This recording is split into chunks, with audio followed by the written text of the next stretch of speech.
Welcome to the locker room. Today's message obviously is a continuing series of messages with Simon Arias. He's here in the locker room. Stud, good to have you. Good to have you here. Good to be here. Always good to have you. You're awesome. Today's message is the magic of thinking big.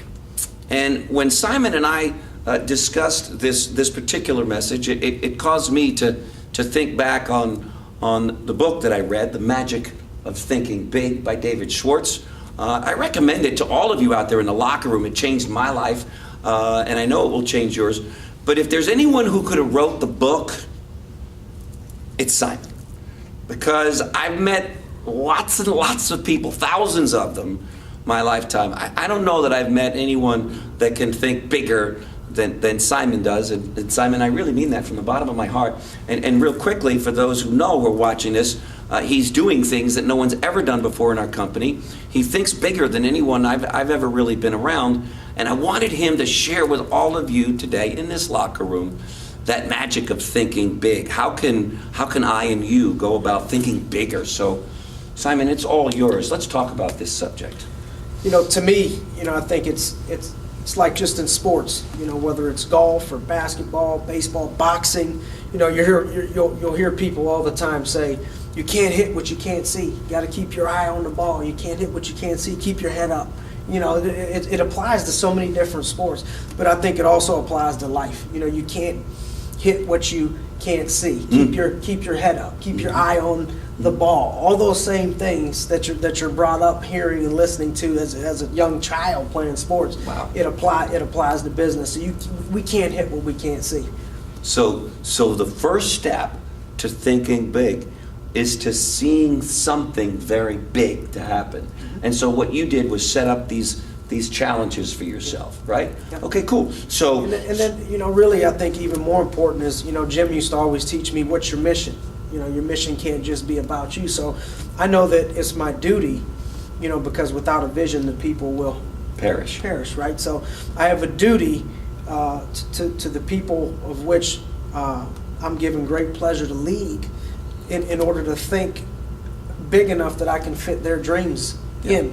Because it's selfish of me if I don't think big enough to include those that look to me for leadership. Cool. So it's caring. So the first step is having a target, knowing what you want. Second is caring about the people around you, that it's bigger than you. Probably I think of a parent who's raising a child, right? That child's life is bigger than them. Anyone who leads an organization, people are looking to that person for leadership, and so that leader. What else in thinking big? You know what?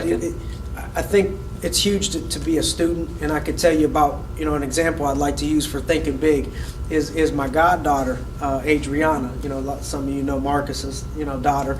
A couple years back, I was hanging out with them, and she had these big pajamas on because it was her favorite cartoon or something like that. Didn't really fit her, but she wanted to be in it.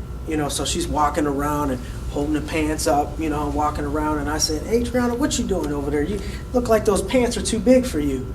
And she looked at me like I was crazy. She said, "Uncle Simon, they're not too big for me. I just didn't grow into them yet." And she looked at me like there was something wrong with me. And I said, "You know what? She's right. Why don't we all think that way? These aren't too big for me. I just didn't grow into them yet. These dreams aren't too big for me. I just didn't grow into them yet."